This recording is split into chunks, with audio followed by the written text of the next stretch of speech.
अच्छा जी, आप लोगों के सेकंड ईयर के पेपर तो हो गए, तो वो जैसा भी हुआ उसको अब आप भूल जाएँ, सिर्फ़ दुआ करें कि अल्लाह ताला आपको उसमें कामयाब करे। अब आगे थर्ड ईयर का देखते हैं कि आप लोगों के थर्ड ईयर में कौन-कौन से सब्जेक्ट हैं।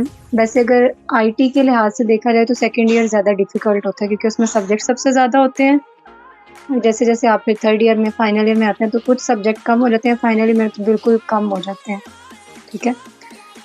तो जो आप लोगों का वाइवा का सिस्टम है, वो आपको भी पता लग गया है कि चेंज जिस तरह से हुआ है। तो आपके सीनियर्स के आजकल वाइवाज़ हो रहे हैं थर्ड ईयर के, उनका मैंने वाइवा का सेशन लिया था। तो वो काफ़ी हद तक डिफ़िकल्ट कर दिया उन्होंने, अब वाइवा का सिस्टम, ठीक है? तो अब आप लोग शुरू से ही स्टार्ट करेंगे पढ़ना और बेसिक चीज़ और मेन चीज़ जो है आप लोगों का रोटेशन का नॉलेज। रोटेशंस आप लोगों ने अपनी लाज़मी अटेंड करनी है। कभी-कभार हो गया बंदा बीच में रिलैक्स ले लेता है, लेकिन ये है कि आप लोगों ने अपनी रोटेशंस लाज़मी अटेंड करनी है। उसपे जो आप लोगों को चीज़ें वो बताते हैं या जो आप लोग देखते हैं, पेशेंट के साथ जिस तरह से डीलिंग होती है, वाइवाज़ वो इसी तरह के ले रहे हैं। आप लोगों के आगे हम देखते हैं कि आपके थर्ड ईयर में जो बेसिकली सब्जेक्ट्स हैं, वो कौन-कौन से होंगे, उनमें पेपर पार्टीशन किस तरह से है, वो देख लेते हैं। आप लोगों के जो टोटल सब्जेक्ट हैं थर्ड ईयर में 5 होंगे। मैमोग्राफी, साथ फ्लोरोस्कोपी होगी, ultrasound and echocardiography, angiography and cardiac imaging, surgery and nuclear medicine. अब जिस तरह आप लोगों का सेकंड ईयर में था कि उन्होंने वाइवा और थ्योरी का पार्ट डिफरेंट किया था, इस तरह से इसमें भी जो आपके 4 सब्जेक्ट्स हैं, उनका टोटल 200 मार्क्स होंगे, जिनमें 100 मार्क्स का वाइवा और 100 मार्क्स जो हैं आपके रिटन पार्ट के होंगे। सिर्फ सर्जरी है जिसका आपका रिटन का होगा, बाकी इसमें वाइवा नहीं होगा, ठीक है? और एक चीज़ जो आप लोगों ने और इस सेशन के रखने का मकसद यही था कि आप लोग अभी से यूएचएस के लिहाज से स्टडी स्टार्ट करें। आप अपना सिलेबस देखेंगे, उसमें जिस तरह इन्होंने पार्ट 1, पार्ट 2 और फिर आगे जब सिलेबस में डिस्कशन की हुई है, सिलेबस की डिवीज़न की हुई है, पार्ट 1, 2, 3, 4, 5, तो उसी लिहाज से उन्होंने एक स्कीम बना दी है कि पार्ट 1 में से इतने क्वेश्चन्स आएँगे, पार्ट 2 में से इतने क्वेश्चन्स और इतने एमसीक्यूज़ आएँगे। तो उसी तरह वो पेपर अब दे रहे हैं, ठीक है? ये चीज़ ज़हन में रखते हुए आप लोगों ने उस पोर्शन की तैयारी करनी है हर सब्जेक्ट के, क्योंकि पेपर इसी पैटर्न से आते हैं। तो अब हम ये देख लेते हैं कि आपने इनके लिए बुक्स कौन-सी लेनी है। बुक्स का मैंने पूछा इसलिए था क्योंकि मैं चाह रही थी कि मैं आप लोगों को टॉपिक्स भी साथ-साथ बता दूँ, आप लोगों ने क्या-क्या पढ़ना है। बाद में स्टूडेंट्स एंड पे बिल्कुल पेपर के दिनों में देखते हैं तो वो इसका बर्डन इतना होता है इन सब्जेक्ट्स का कि वो टाइम नहीं मिलता।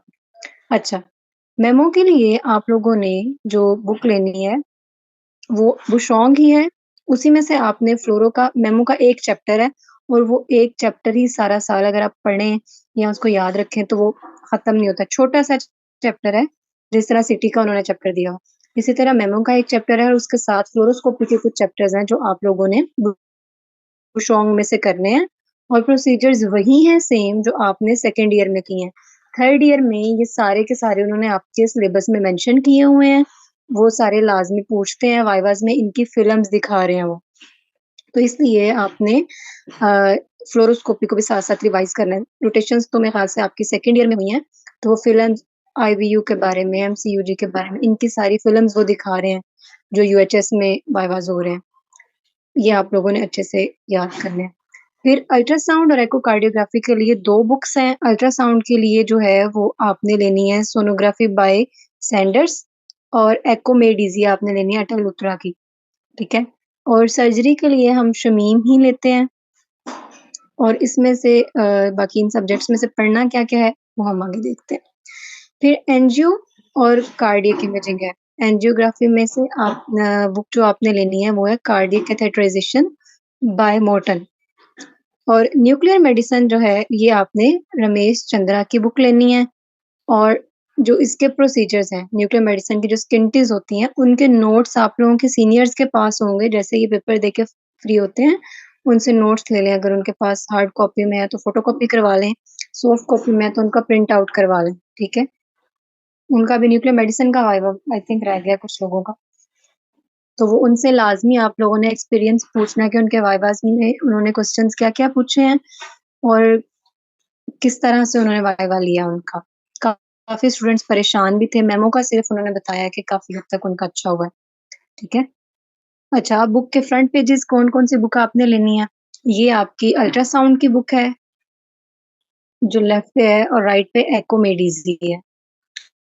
एक्को की बुक आपने ये लेनी है।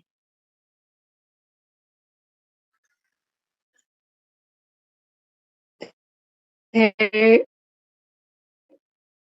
न्यूक्लियर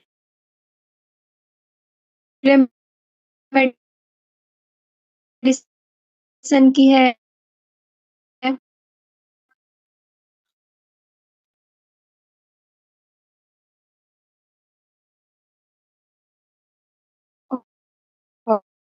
और सर्जरी देख लेते हैं। आप लोगों ने कि बल्कि सी बुक है, देखने में ये लगता है कि पता नहीं क्या है, इसमें क्या लिखा हुआ है, लेकिन ये बहुत उसमें जो है वो कह लें ईज़ी वे में लिखी हुई है।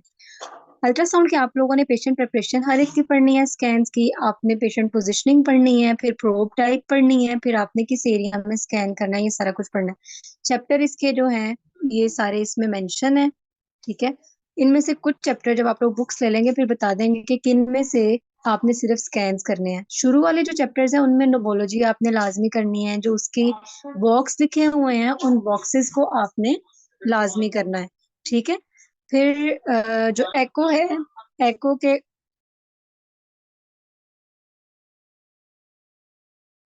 एको के जो चैप्टर्स हैं वो आप लोगों ने फर्स्ट 5 तो लाज़मी करने हैं, उसके बाद चैप्टर 11 से ऑनवर्ड जो है वो कुछ कंजेनिटल डिज़ीज़ेज़ हैं, वो आपने कह लें कि वो भी लिमिटेड टॉपिक्स या सिलेक्टेड टॉपिक्स आपने करने हैं, वो भी मार्क करवा दूँ।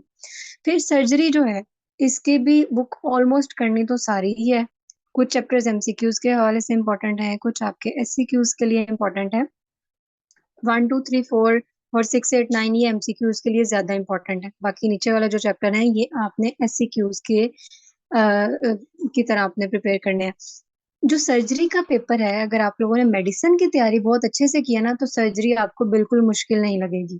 क्योंकि मोस्टली डिज़ीज़ेज़ इसमें वो लिखी हुई हैं और एंड पे उसका सर्जिकल ट्रीटमेंट बताया हुआ है, ठीक है? तो यही उसी तरह ही करना है, इसकी इंडिकेशन क्या है, कॉन्ट्रा इंडिकेशंस क्या है, फिर ट्रीटमेंट सर्जिकल क्या होता है, किस तरह से होता है। सर्जरी में ये चीज़ आपने पढ़नी है। फिर है न्यूक्लियर मेडिसिन। न्यूक्लियर मेडिसिन जो है ये थोड़ा रफ सा सब्जेक्ट है, ड्राई लगता है। बुक भी कुछ इस तरह की सी ब्लैक एंड व्हाइट सी है, ठीक है?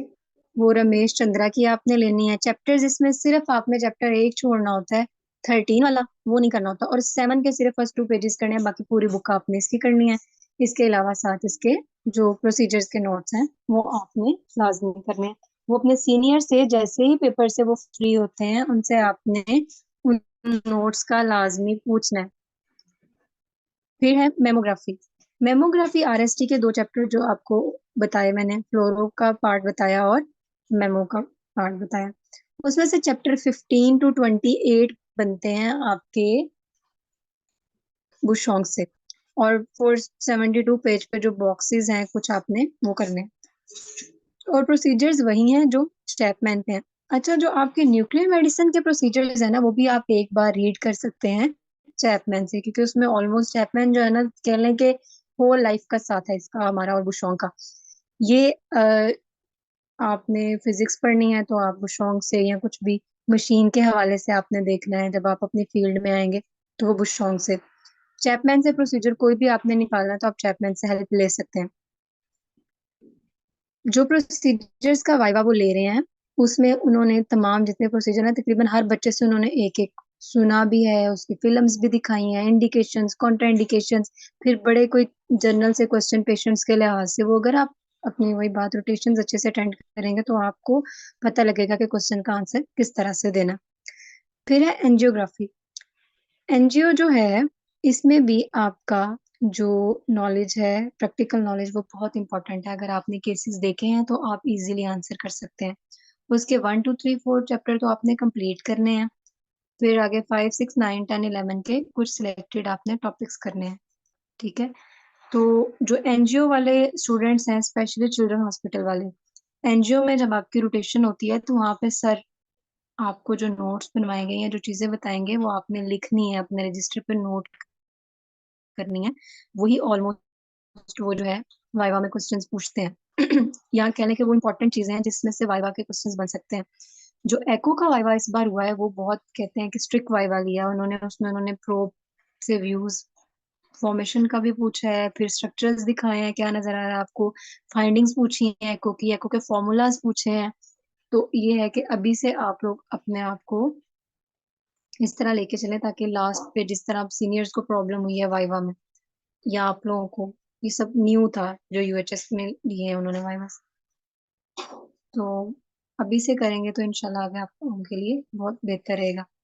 ठीक है, आप लोगों का कोई क्वेश्चन है तो आप लोग पूछें इसके हवाले से।